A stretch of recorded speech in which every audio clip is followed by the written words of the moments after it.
السلام عليكم ورحمة الله. وعليكم السلام. الله أكبر الله أكبر الله أكبر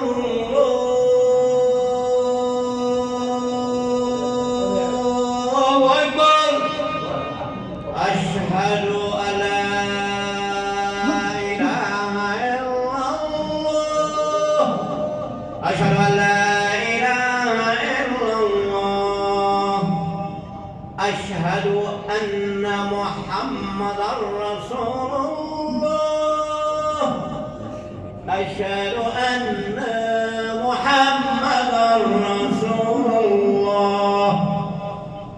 حي على الصلاة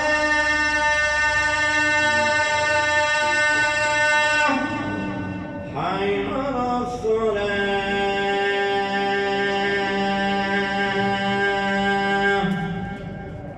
حي على الفلاح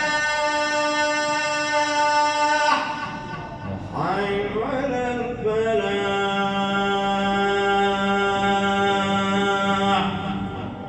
الله أكبر الله أكبر لا إله إلا الله.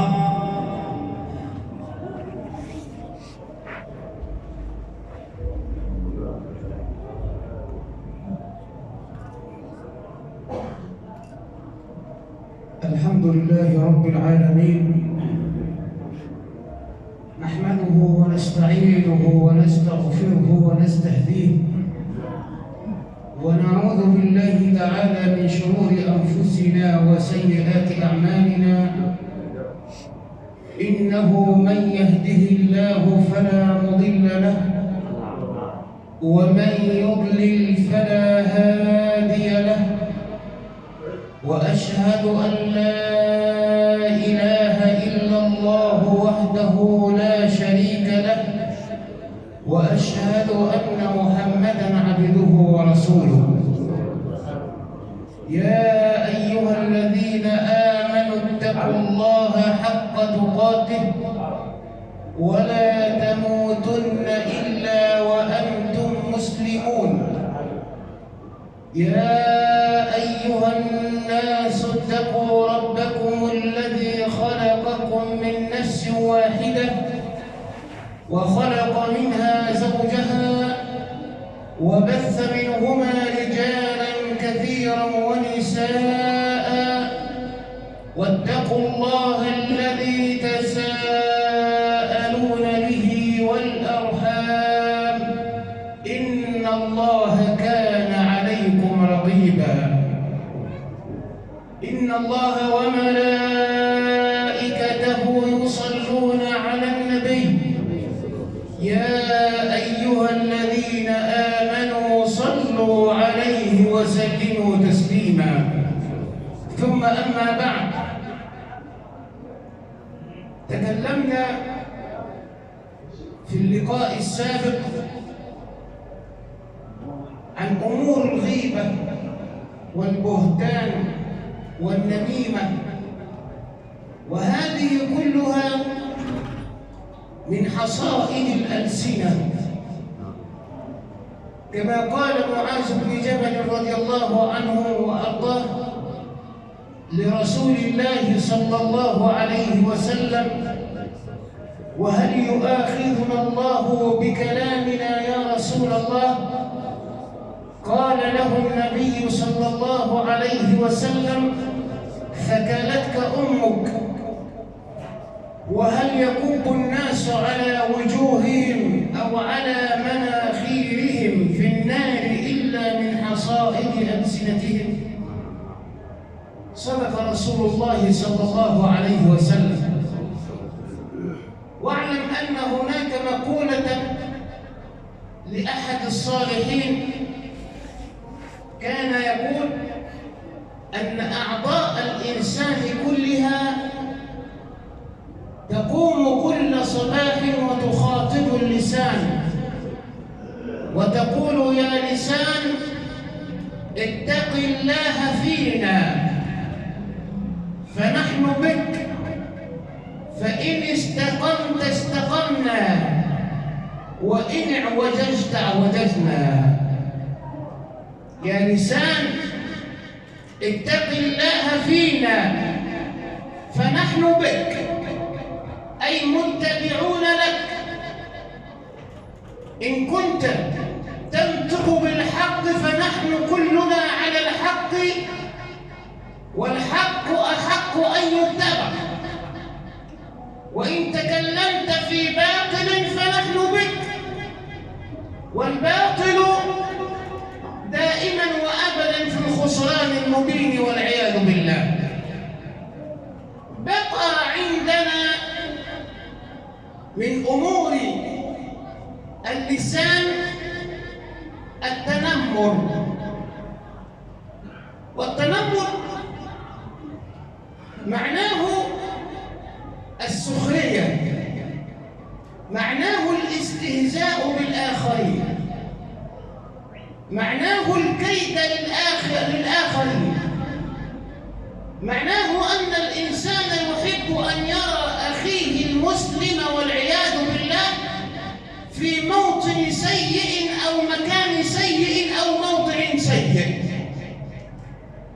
وسمي التنمر جاء من النمر، وقال العلماء أن النمر هو الحيوان الوحيد المنبوذ من سائر الحيوانات، هو المكروه في عالم الحيوان وهو النمر، وكرههم له لأنه دائما وأبدا خائنا.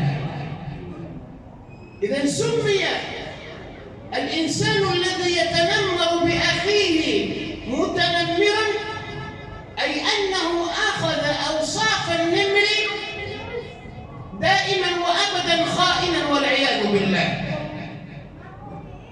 والتنمر أمر مشين وصفه الله سبحانه وتعالى بعدة أوصاف، منها قول الله سبحانه وتعالى: يا أيها الذين آمنوا لا يسخر قوم من قوم عسى أن يكونوا خيرا منهم ولا نساء من نساء إلى آخر الآيات. وقسمه العلماء بأنه على قسمان. القسم الأول بأن تنسب الاستهزاء والسخرية لأخيك مباشرة، والقسم الثاني وهو أن تفتخر بنفسك حتى تحقر الآخرين. يبقى كده بعد ما سمعنا الصلاة على رسول الله، التنمر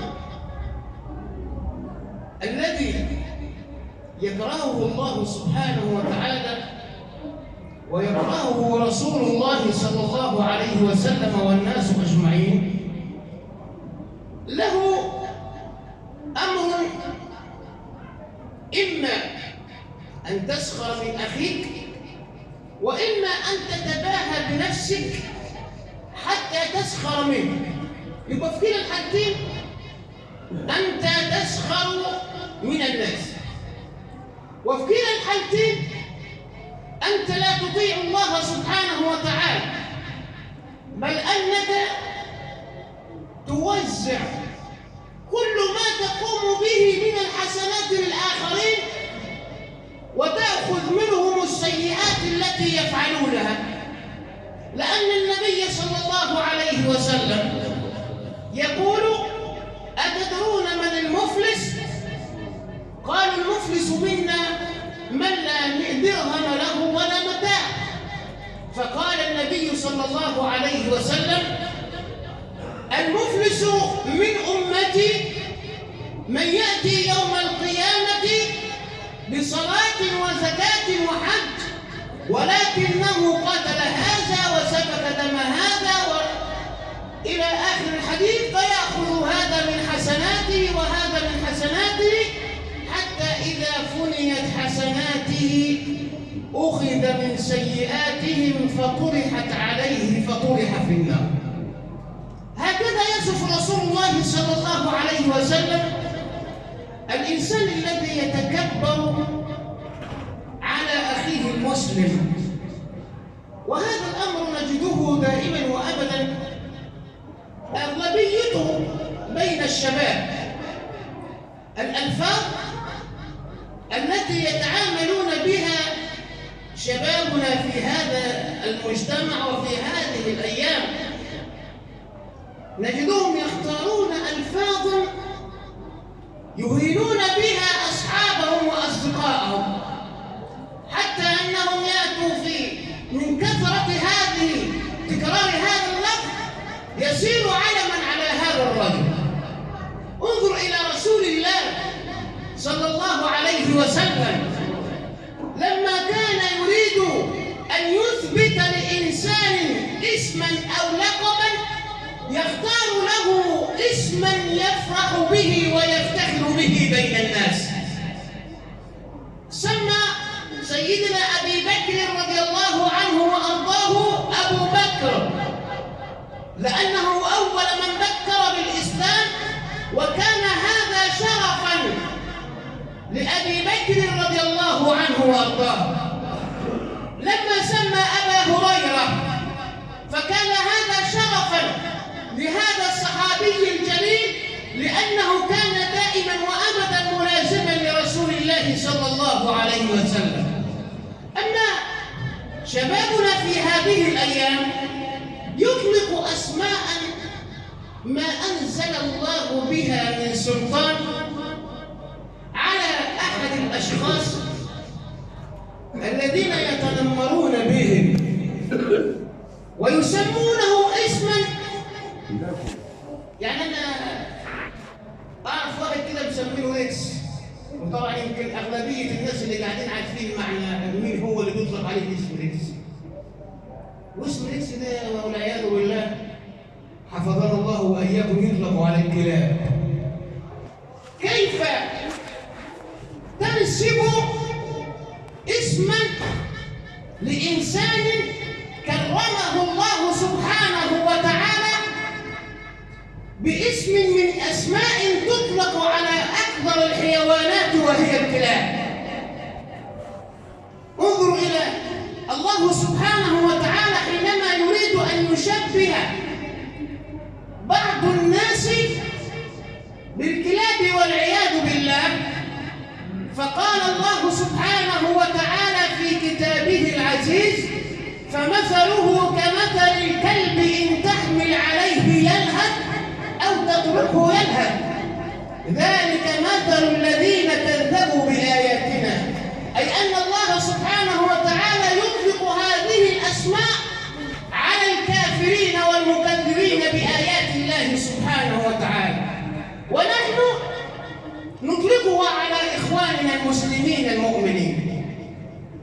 ما الداعي وما الذي أدى إلى هذا الأمر؟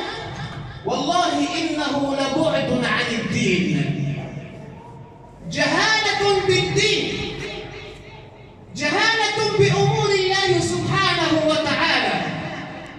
والله سبحانه وتعالى يحذر ويقول: يا أيها الذين آمنوا لا يسخر قوم من قوم عسى أن يكونوا خيرا منهم.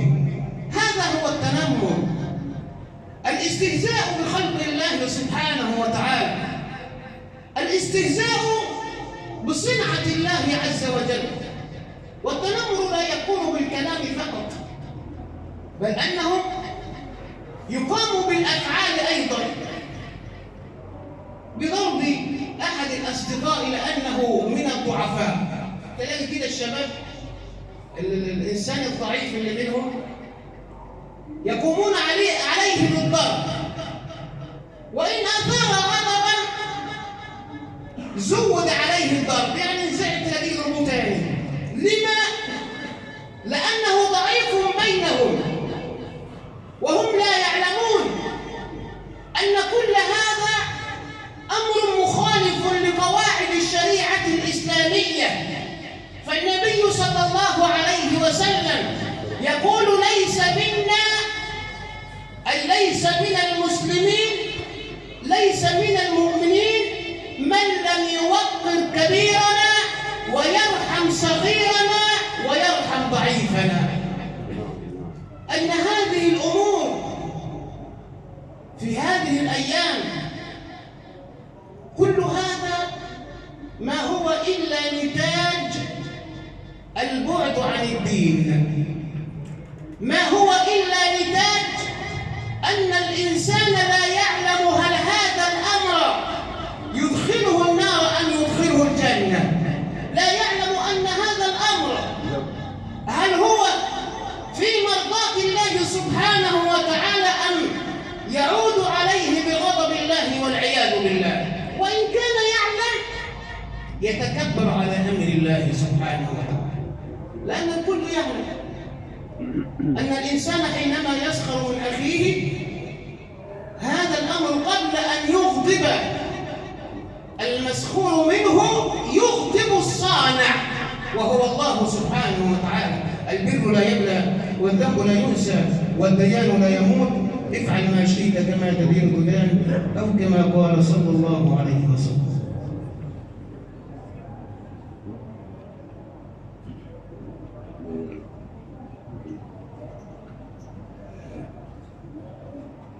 الحمد لله وحده، والصلاة والسلام على من لا نبي بعده، وأشهد أن لا إله إلا الله وحده لا شريك له، وأشهد أن محمدًا عبده ورسوله وصفيه من خلقه وحبيبه. اللهم إنا نشهد أنه قد بلغ الرسالة وأدى الأمانة ونصح الأمة وكشف الله تعالى به الغمة، فتركنا على المحجة البيضاء ليلها كنهارها لا يزيغ عنها إلا هالك، فصلوات ربي وسلامه عليك يا حبيبي يا رسول الله. ثم أما بعد، القسم الثاني من التنمر بأنك تفتخر بنفسك أو بعائلتك حتى تحقر من الآخرين. ولم يحدث أي أمر من أمور الدنيا كلها إلى أن يرث الله الأرض ومن عليها إلا حدث في عهد رسول الله صلى الله عليه وسلم، حتى يعلمنا رسول الله صلى الله عليه وسلم كيف نتعامل مع الأمور في جميع الأمور إلى أن يرث الله الأرض ومن عليها. حدثت حادثة في عهد رسول الله صلى الله عليه وسلم. كلنا يعلم من هو سلمان الفارسي. سلمان الفارسي تكلم عنه المتكلمون كثيرا إلا أنهم لم يذكرون عن أهله شيء.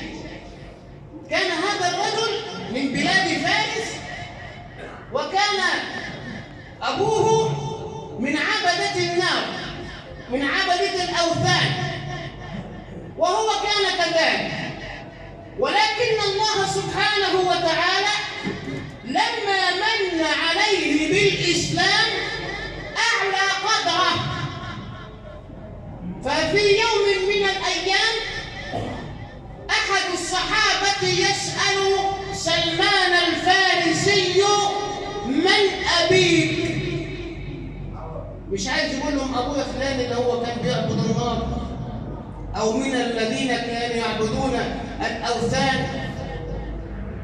فمن فطانة هذا الصحابي الجليل ومن ذكائه لما سمع هذا السؤال أسرع بالإجابة قائلا: أبي الإسلام، أي أن الله سبحانه وتعالى شرفني بالإسلام، فلا أذكر أي شيء عما مضى عن عائلتي. ولما سمع رسول الله صلى الله عليه وسلم هذا الأمر قال صلى الله عليه وسلم: سلمان منا آل البيت، أي وسام وأي شرف شرف به رسول الله صلى الله عليه وسلم هذا الصحابي الجليل حتى يبين للناس كلها أن أمور الدنيا ليست بالأنساب، أن أمور الدنيا لا تؤخذ بأنني من عائلة كذا وعائلة كذا. يدخل الجنة التقي ولو كان عبدا حبشيا، ويدخل النار الكافر ولو كان حرا قرشيا، لا فرق. فإذا نفخ في الصور فلا أنساب بينهم، تلغى الأنساب. من فترة وجيزة بعد ما سمعت الصلاة على رسول الله حتى نطيب، كنت جالسا مع بعض الأشخاص الموقرين المحترمين، وكانوا يتكلمون على أنهم سيذهبون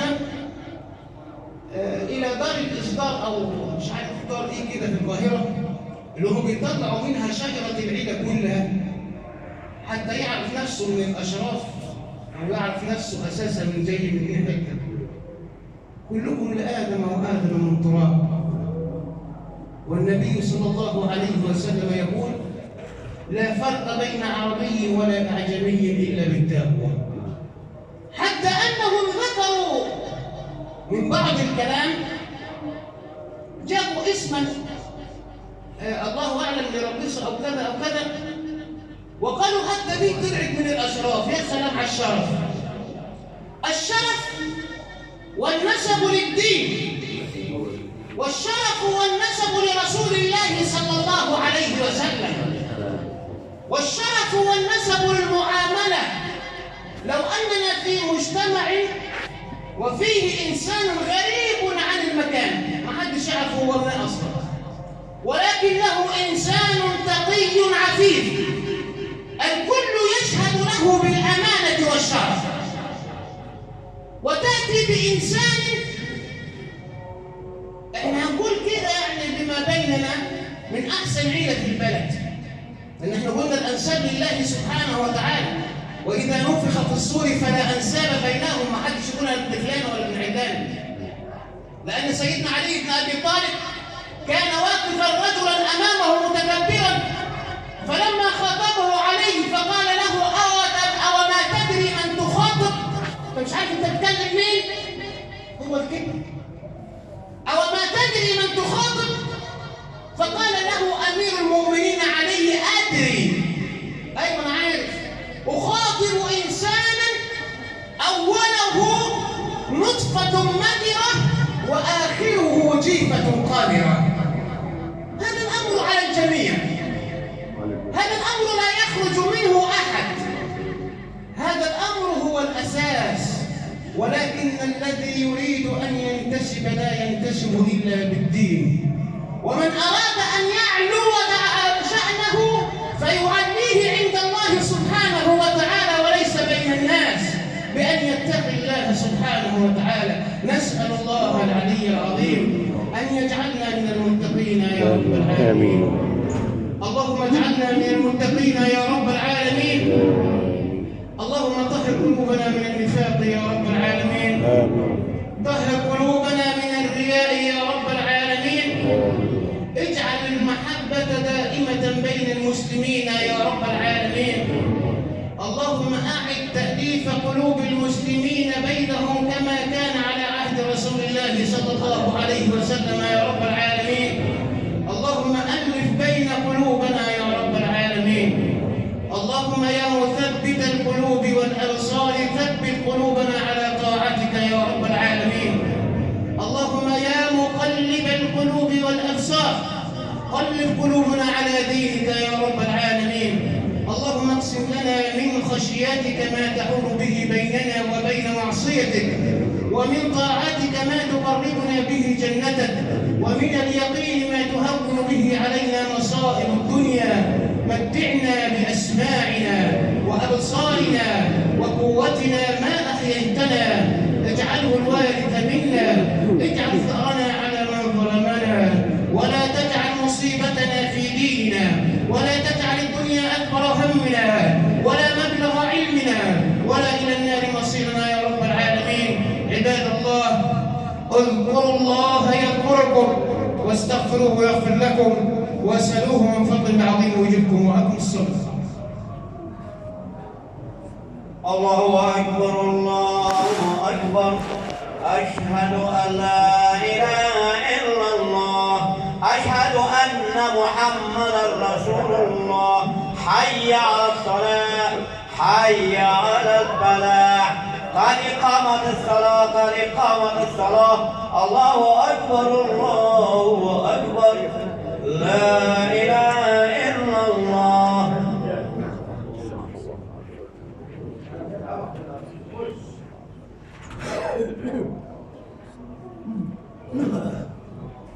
استقيموا يرحمكم الله.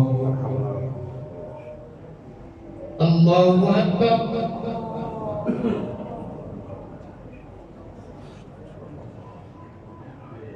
بسم الله الرحمن الرحيم الحمد لله رب العالمين الرحمن الرحيم مالك يوم الدين إياك نعبد وإياك نستعين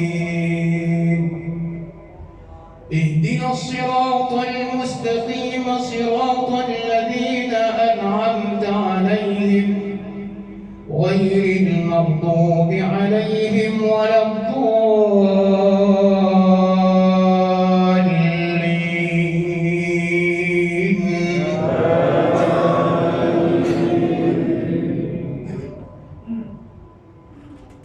قل اللهم مالك الملك تؤتي الملك من تشاء وتنزع الملك ممن تشاء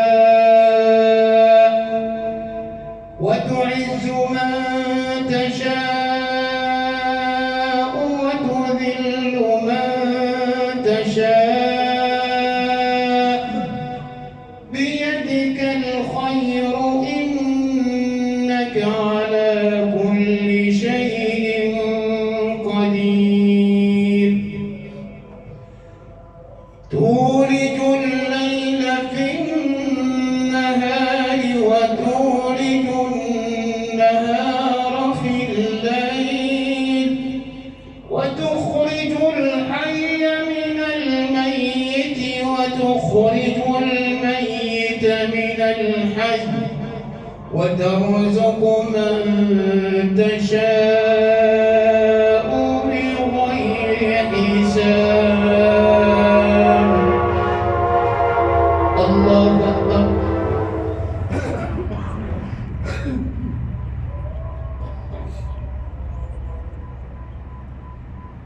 سمع الله لمن حمده. الله أكبر.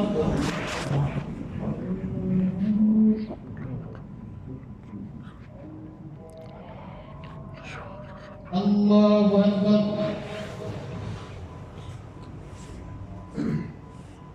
الله أكبر.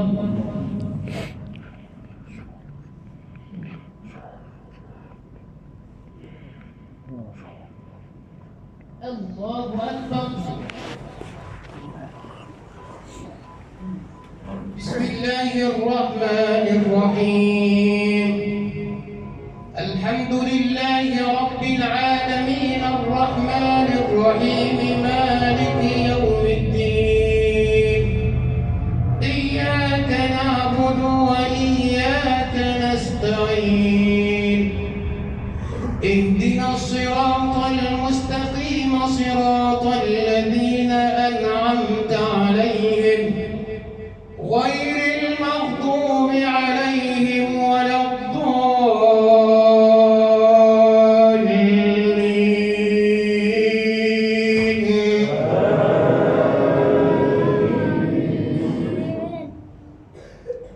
يوم تجد كل نفس ما عملت من خير محضرا وما عملت من سوء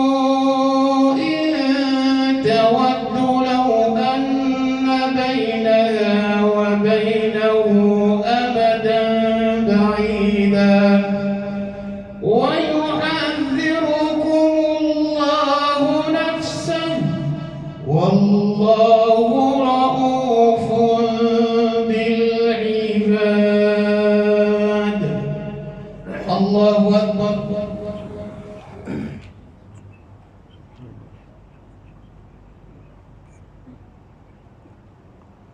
سمع الله لمن حمده.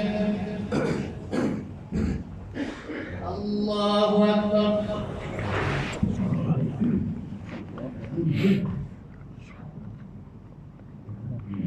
الله أكبر. الله أكبر.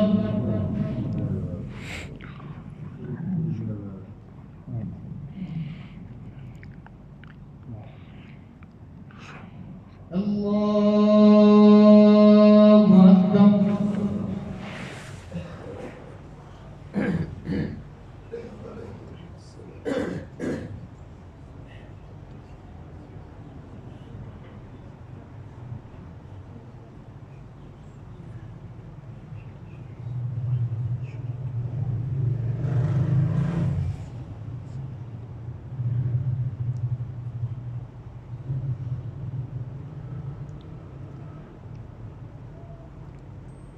السلام عليكم ورحمة الله.